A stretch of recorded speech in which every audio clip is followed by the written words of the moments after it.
네, 오늘 비콘 14 프로 사원스쿨 두 번째 특강인데요. 왔습니다. 2023년 5월 18일 홍성현님의 3년치 이력서를 미리 써라, 이정님의 2023년 채용 트렌드와 이직 전공 전략, 그 다음에 정영환님의 스펙을 뛰어넘는 나다움의 기술, 아주 정말 흥미로운 그런 주제가 되겠는데요. 그 내용 공유하도록 하겠습니다. 먼저 황석현 대표입니다. KUST 리저브 대학교 대학원 조직개발학 석사를 취득했고 카카오 인사총괄 부사장을 역임했으며 현재 퀀텀 인사이트 대표로 재직 중입니다. 사정상 강의 내용을 전부 다 옮기지는 못하겠지만 잠깐씩 스쳐가는 그분의 말씀을 통해서 여러분들께서는 그분이 전하고자 하는 그 인사이트를 충분히 공유하실 수 있을 것으로 생각합니다. 여러분들의 아마 삼촌이나 아버지 세대 또는 저나 제 선후배들, 그러니까 한 80년대나 그 이전에 사회생활을 했던 사람들, 그 사람들이 살던 시대는 이런 패턴으로 성장을 했어요. 사회가. 이거 몇 차 방정이지 않은 거예요? 1차 방정식. 그렇죠. y는 ax잖아요. 그렇죠? 플러스 b가 없는 여기서 시작한 y는 ax. 이거는 사회적으로 어떤 의미가 있을 것 같아요? 비례. 굉장히 의도하는다고 자꾸 잘해주고 계시네. 북키핑, 회계, 자료 정리하는 사람, 반복적이죠. 계산은 또 컴퓨터가 훨씬 더 잘하게 빠르겠죠. 정확하겠죠. 요건 뭐 하는 사람이면 기업 내 인사팀의 보상 담당, 훨씬 잘하죠. 기계가. 리셉션, 누구 오셨네요. 확인하고. 이거 로봇에다가 비주얼 인식 기능만 있으면 대체가 될 수준인 거죠. 쿠리어들, 배달하고 이런 사람들, 로봇에다가 교정 전문가, 문법이 맞았는지 못할 자인지 봐주는 사람들이 있었거든요. 지금은 거의 없지만 이거는 당연히 챗GPT를 이길 수가 없는 거죠. 이런 것들은 99%의 확률로 리플레이스 될 거다. 근데 당분간은 조금 그래도 살아남을 거다라는 것이 오른쪽에 있는 건데 HR 매니저 같은 사람. 근데 완전히는 아니에요. 당분간. 왜 그럴까요? 사람의 감정을 읽어야 되기 때문에. 그나마 세일즈 매니저들 누구를 설득해서 이걸 사게 만드는 거죠. 당분간 AI가 하기 조금 힘들 수 있는, 로봇가 하기 좀 힘들 수 있는 이런 영역들이라는 거죠. 그렇다면 여러분들이 이게 정답은 아니겠지만 내가 지금 남들보다 강점을 가지고 있고 앞으로 내가 선택하려고 하는 그 직업군, 이게 어느 왼쪽일까 오른쪽일까, 이 고민은 매우 중요해지는 거죠. 근데 제가 보기에는 여러분들 세대에서 직업을 선택까지 할 때까지는 그렇게 AI가 완전히 큰 영향을 미칠 것 같지는 않아요. 근데 그것만 생각하면 될까요? 여러분들이 직장 생활을 한다고 보면 1년 하고 말 게 아니잖아요. 그러면 이게 5년, 10년, 저 같은 경우는 직장 생활을 30년 했거든요. 그럼 내가 30년 동안 일을 해서, 물론 여러분 세대 되면 굳이 55세까지 일을 하고 55세, 60세까지 안 할 수도 있겠으나 계속 좀 더 해야 될 수 있어요. 강점을 쓴다고 하더라도 안 해봤던 것에 적용을 해볼 때, 그러면은 내가 갖고 있는 것을 아까 앞에서 얘기한 대로 맥스마이즈 할 수가 있어요. 내가 강점이라고 해서 한 군데에만 머물러 있으면 절대 강점이 안 돼요. 미국에 살아본 적도 없고 미국에서 학교는 제가 48살 나왔어요. 석사를. 근데 어떤 걸 했냐면 구글 코리아이다 보니까 일은 너무 재밌고 사람도 좋고 급여도 많이 받고 다 좋은데 너무 회사가 작은 거예요. 저는 경력이 한 20년 됩니다. 재미가 없어요. 그래서 저는 뭐 했냐면 뭔가 더 일을 재밌게 하려면 남들이 윗사람이 시키지 않았지만 아시아 일도 막 하고 일본 쪽 가서 일 도와주고 중국 쪽 일 도와주고, 이걸 제가 자원해서 했어요. 나 시간 남아. 나 경력 많기 때문에 내 일은 다 끝났어. 일 필요하면 줘. 이걸 제가 막 나서서 한 거예요. 제가 이제 특히 직장인분들에게 하고 싶은 얘기는 내가 어차피 8시간 일하는 거예요, 직장에서. 근데 8시간 일하는데 4시간만 일하면 나한테 돈이 더 생기나? 그렇지 않죠? 만약에 내가 적게 일하면 적게 일할수록 나한테 누가 상금을 준다 그러면 좀 일을 덜 할 것 같아요. 이 위에는 50세 때 뭐 하고 있을까? 45세, 40세, 35세 때는 최소 내가 결혼을 하고 있겠지. 저는 30살 때 결혼을 해야 되나? 이런 것들 생각해보는 거죠. 그럼 좀 더 구체화가 되죠. 그러면 앞으로 3년 후에까지 내가 뭐 할 거냐. 이걸 액션을 해야 돼. 액션. 그러면 현재 수준은 어떠냐. 그것도 적어야 돼. 그러면 내가 3년 후에 필요한 것과 3년 지금 현재 수준을 아니까 갭이 나오죠. 예를 들어 토익이 내가 900점이 돼야 되는데 지금 700점이면 200점이라는 갭이 나오죠. 그러면 그걸 가지고 학원 다닌다, 어느 선생님 만든다 이런 액션이 나오죠. 요게 되면 위에 것까지 전체가 한 방에 자동으로 된다. 그러니까 이제 반드시 하셔야 돼요. 이거예요. 다른 것보다도 시간 날 때 운동하시고 정기적으로 조깅하고 PT 받고 나가서 뛰고 농구하고 이게 여러분들의 30대를 결정짓습니다. 그래서 30대 때 체력이 40대를 결정짓고 40대 때 운동한 게 50대를 결정짓고 전 지금 그래도 요즘 PT 받고 있어요. 60대 살아남아야 됩니다. 이게 무너지면 이게 다 무너집니다. 건강 무너집니다. 체력적인 부분도 다 무너지기 때문에 요거를 탄탄하게 하게 되면 나머지는 저절로 따라올 거다. 연예인 보고 재벌들 더 걱정하고 그 사람 걱정할 필요 하나도 없어요. 잘 살 거예요. 내 걱정을 하시고 나다운 인생을 찾아내셔야 돼요. 그래서 커리어는 사실 여러분 인생의 사실 작은 부분이에요. 되게 커 보이죠. 지금은 주니어고 대학생이 커 보이지만 결국은 내 인생이 어떻게 될 거냐고 생각을 더 많이 하셔야 돼요. 그 과정에서 경력이 커리어였지 인생 자체를 크게 봐요. 근데 인생과 커리어를 동일시하는 사람도 있어요. 그 커리어를 너무 크게 보다 보니까 그걸 중요시하는 건 나쁘지 않은데 그럼 커리어가 망가지거나 좋은 회사 못 가면 내 인생이 망가진 것 같은 그럼 저 굉장히 바보 같은 거예요. 내 인생은 바로 있는 거예요. 인생을 살기 위해서 커리어를 만들어가는 거예요. 그런 건 좀 많이 했으면 좋겠고 그 다음에 남들과 비교하기 위해서 시간 낭비는 제발 좀 하셔가지고 나를 들여다보는 시간을 좀 더 많이 가졌으면 좋겠다 이런 말씀을 드리고요. 제가 시간 좀 많이 썼는데 마지막 하나만 말씀드릴게요. 자, 이거를 하는 과정에서 여러분들한테 가장 중요한 것은 행동이에요. 아무리 멋있는 거 책 읽고 해봐야 상관없어요. 여러분들 행동에 옮겨야 되는데 제가 제안 드릴 게 하나가 있어요. 제가 나중에 여기 계신 분들한테는 연락처를 필요하신 분한테 드리곤 할 텐데 100일 프로젝트를 제가 제안합니다. 자, 내가 지금 대학생인데 좋은 직장을 가거나 지금 직장인인데 뭐 다른 일을 하거나 유학을 가거나 할 계획이 있는데 그 계획을 위해서 매일매일 아무리 작은 거라도 매일매일 하루도 안 빠지고 100일 동안을 실천에 옮기는 거를 증명을 한다. 그래서 100일 후에 저한테 이메일과 함께 나 이거를 했다는 뭐 사진 기록이든 블로그든 제시를 하시면 제가 정말 좋은 곳 호텔에 가서 제가 바로 생각합니다. 제목으로 또 좋은 강연해 주실 이지영 여사님 큰 박수로 모시겠습니다. 서울스쿨 제2강 두 번째 강의는 이지영 헤드헌터십니다. 서치펌 업계의 1등 UN 파트렛에서 근무를 하시다가 유순신 대표가 부러워서 그렇게 되고자 따로 독립을 해서 헤드헌팅 회사를 차렸다고 합니다.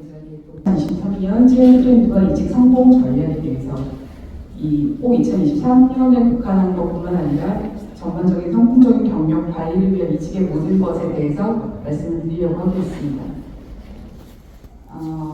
네, 저고요. 제가 이 페이지를 쓸 때 정말 부끄러운 얘기지만 정말 오랜만에 제 이력서를 봤어요. 저 이력서를 보면서 여기에 5줄을 뭘로 채워야 될지에 대해서 굉장히 고민이 많았어요. 저조차도. 그래서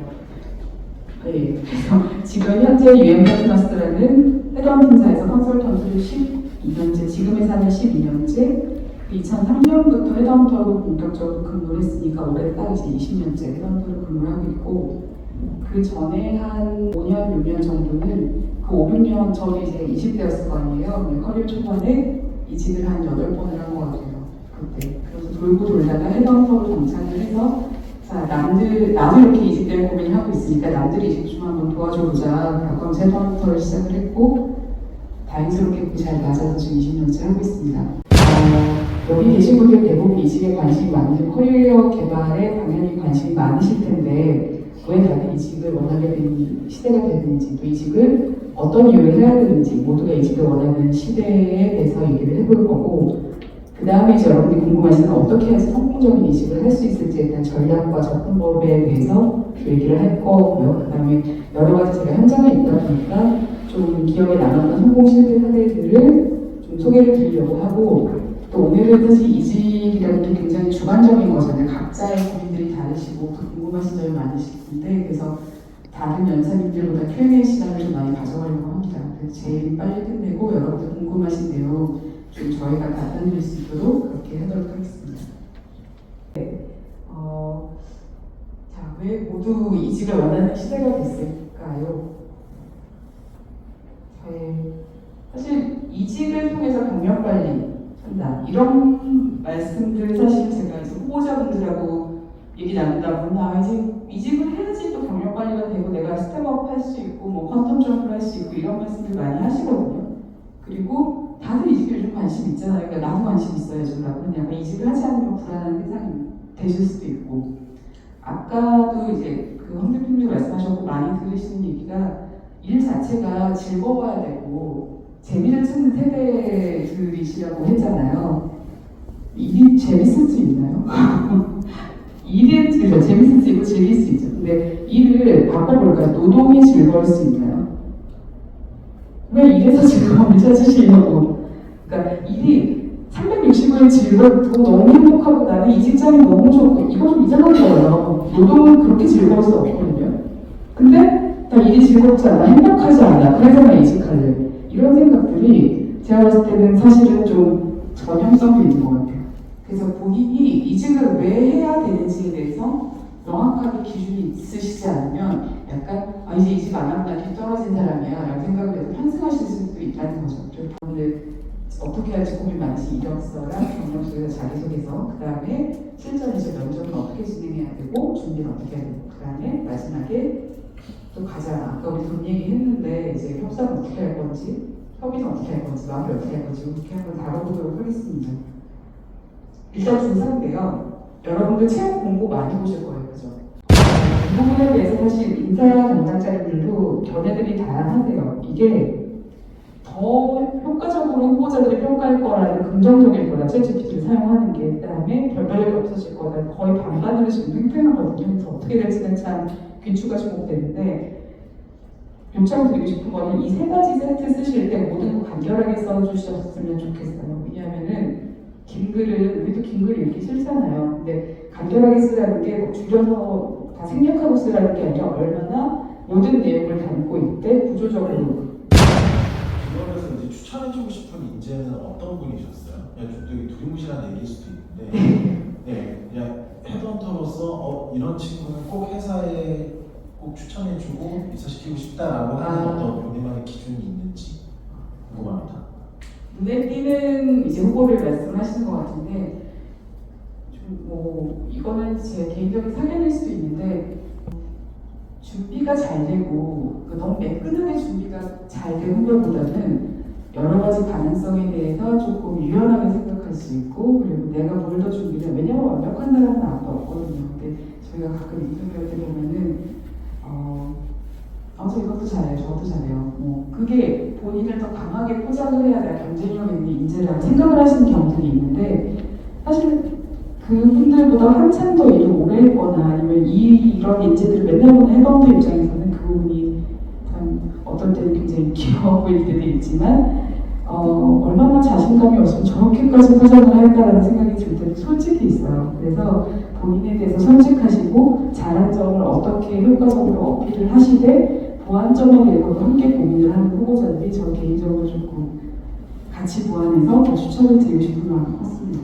블라인드 먼저 강의도 잘 들었습니다. 아까 강의 중에 블라인드 채용에 이제 관해서도 기업의 견해를 주거나 이런 신반이 말씀해 주셨는데 저희 대기업 블라인드 채용을 보면 학력이나 경영 이런 것들이 블라인드 채용 되지만 나중에 뽑고 나서 보니 학력이 뛰어나신 분들이나 경영이 뛰어나신 분들이 많이 채용이 되잖아요. 이런 부분에 대해서 어떻게 생각하는지 궁금하고 그리고 어느 정도의 재직 기간이 되었을 때 이직을 생각하면 좋을까라는 것도 궁금해요. 제가 블라인드 면접에 대해서 제안을 드리는 거 아니고 면접관으로 참여를 하긴 하는데 저는 블라인드 채용도 아직까지 보완이 많이 돼야 될 거라고 생각이 들어요. 정작 이 학력이라든지 나머지를 빼고 정말 실력으로만 평가해서 뽑겠다라고 하는 건데 결국 뽑아보니까 다 서울 이런 경우도 그런 부작용이 있거든요. 근데 저도 그 역할을 수행하는 사람 입장에서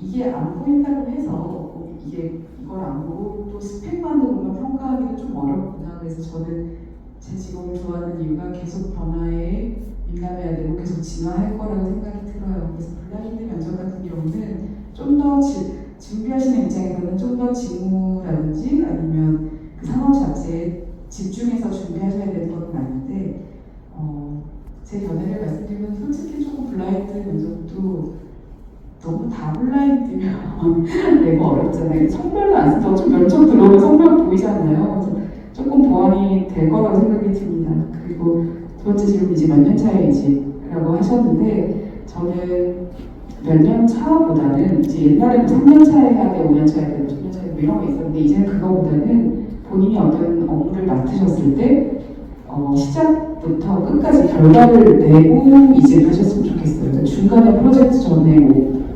그만두시는지 이거보다는 나중에 본인의 경력을 소개를 할 때 처음부터 이거를 기획을 했고 그다음에 수행을 했고 그래서 결과까지 얻었다. 이게 세트로 이루어지는 게 이제 좀 경쟁력에 있는 경력이라고 생각이 들거든요. 그래서 몇 년 차보다는 그 어떤 업무의 마무리, 시작과 마무리를 경험하시는 게 중요하다고 생각이 듭니다.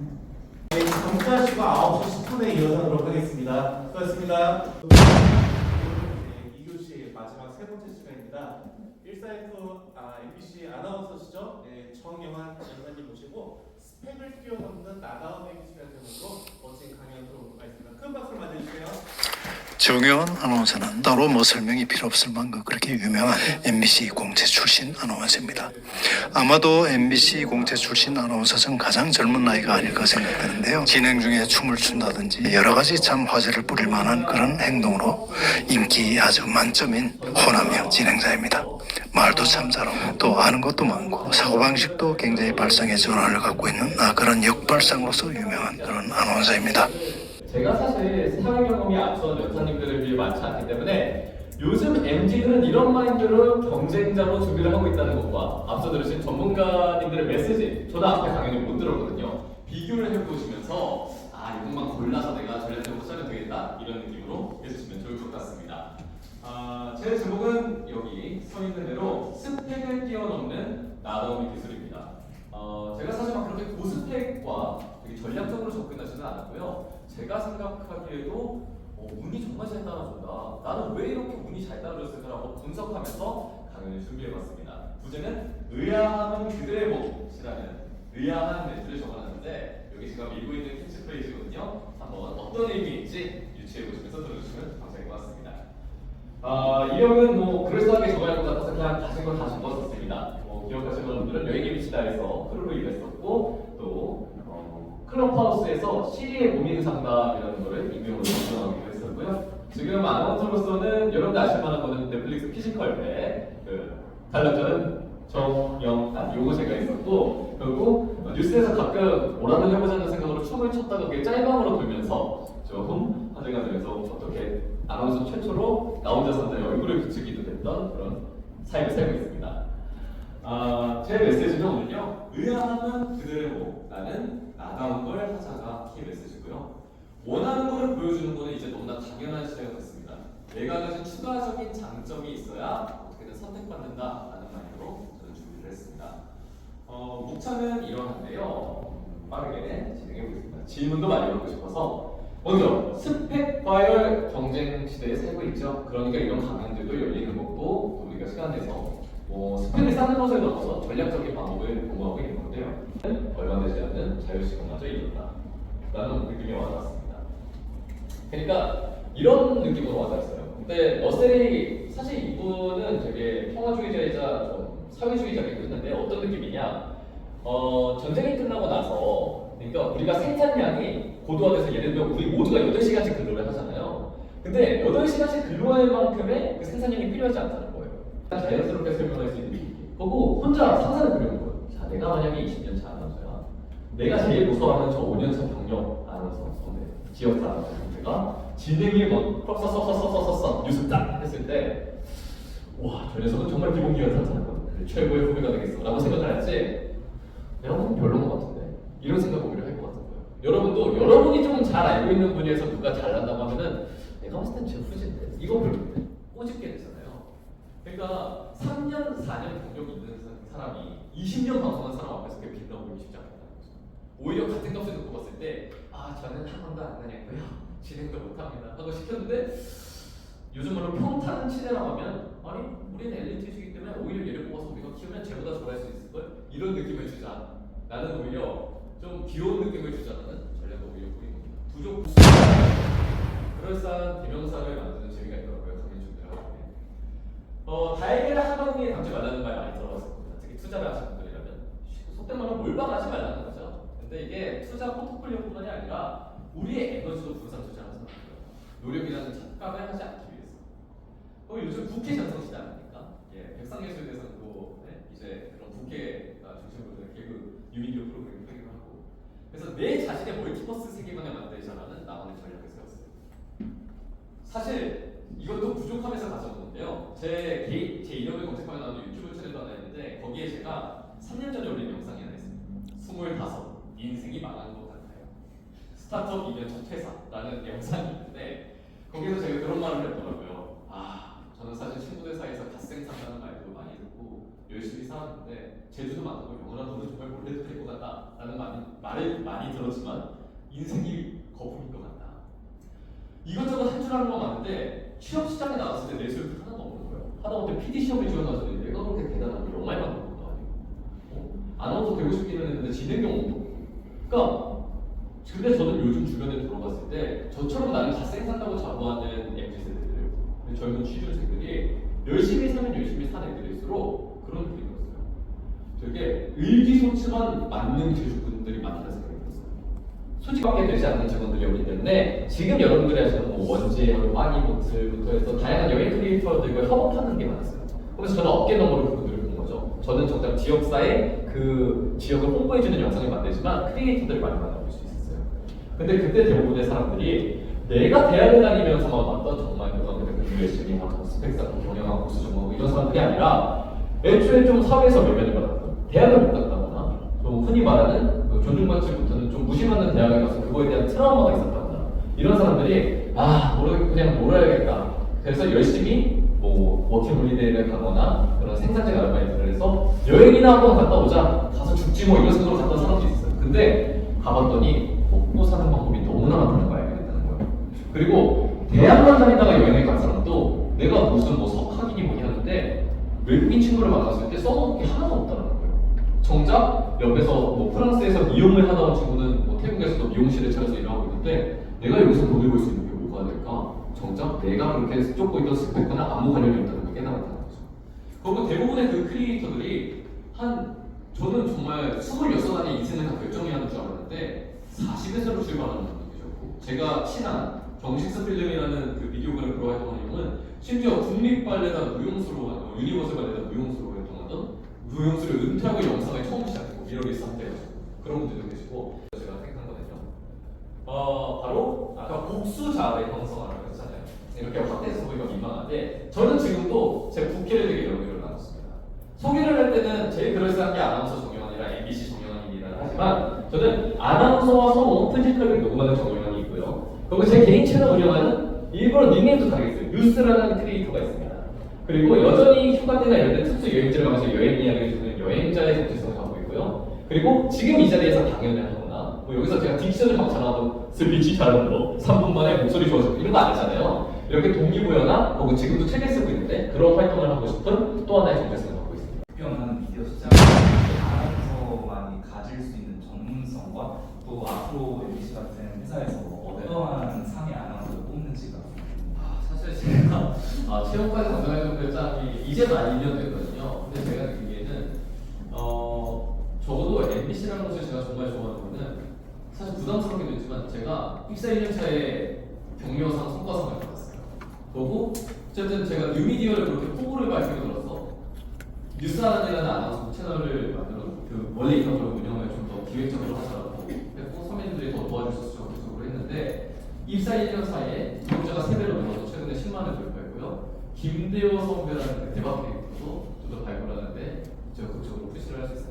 그런 것처럼 그거를 스스로 보였던 것 같아요. 원래도 아나운서라는 개인들의 개성은 있었지만 사실 회사 안에 있는 PD님들, 작가님들도 자사 아나운서가 누가 있는지 잘 몰라요. 저도 유튜브 잘 보고 있어라는 말을 제일 많이 들었거든요. 섭외를 올 때. 그리고 제가 처음에 라디오든 무슨 코너를 나갔을 때 대본을 보면요, 이 정보가 나무위키랑 제 유튜브 채널과 인스타 있는 내용들이더라고요. 그래서 결국에는 그 이제 개인을 어필하는 능력, 그리고 기획하는 스스로 기획하는 능력도 필요할 것 같아요. 정해진 판만 진행하는 게 아니라. 혹은 여러분도 느끼시겠지만 MC가 오프닝과 엔딩을 아나운서가 하는 프로그램 점점 줄어들고 있어요. 그리고 제가 피지컬 백을 하고 후기를 쫙 봤는데 이런 말이 있더라고요. 진행자가 패널 없이 진행만 해서 좋더라. 그러니까 요즘은 저거 뭐 하는 거 아닌가요가 아니라 시청자분들이 다들 똑똑해지셔서 행동을 보고 판단을 우리가 한다라는 거예요. 그러니까 진행은 최소화하고 오히려 본인의 이야기가 필요하다는 생각이 들었어요. 그리고 AI 이런 것도 개발되고 있잖아요. 심지어 이번에 KT 보이스 그거 MC랑 협연을 해서 제 목소리도 AI로 출시가 됐거든요.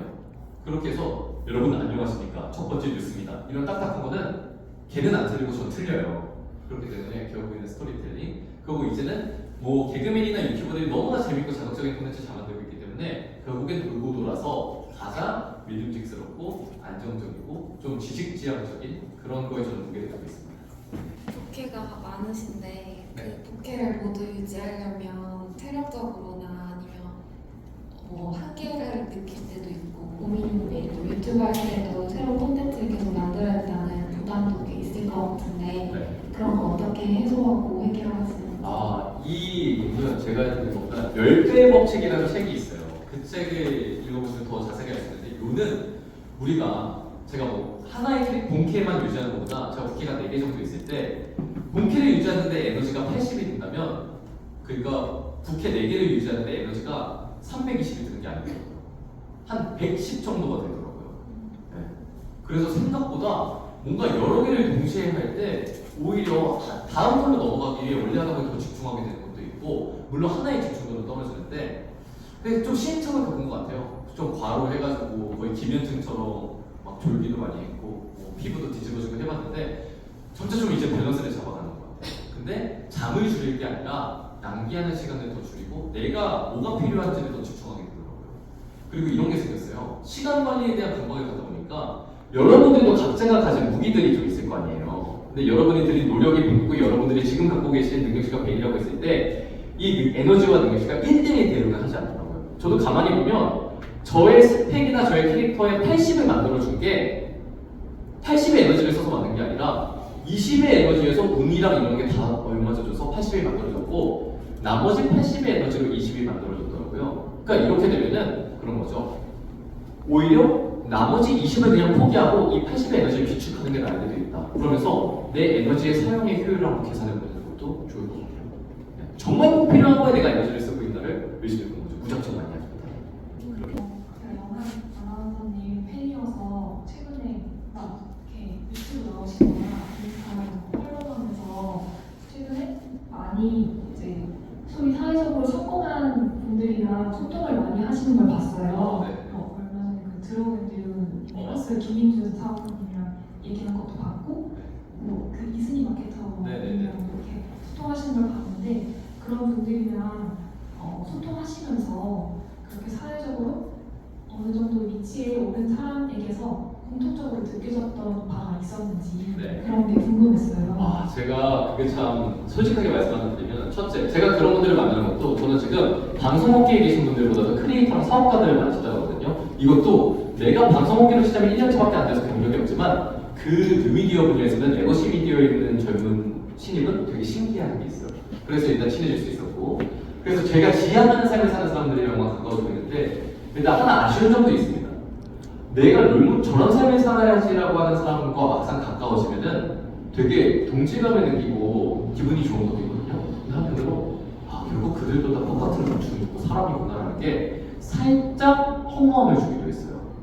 결국 확실한 거는 우리의 만족이라는 건 채워지지 않는구나. 불안은 계속해서 있는 거구나. 쇼펜하우어도 그런 말이 있더라고요. 우리의 삶은 욕망과 권태를 오가는 시계추와 같아서 엄청 욕망하다가도 되면 또 허무하고 또 욕망하고 또 허무하고 계속 반복하는 삶을 살고 있기는 한데요.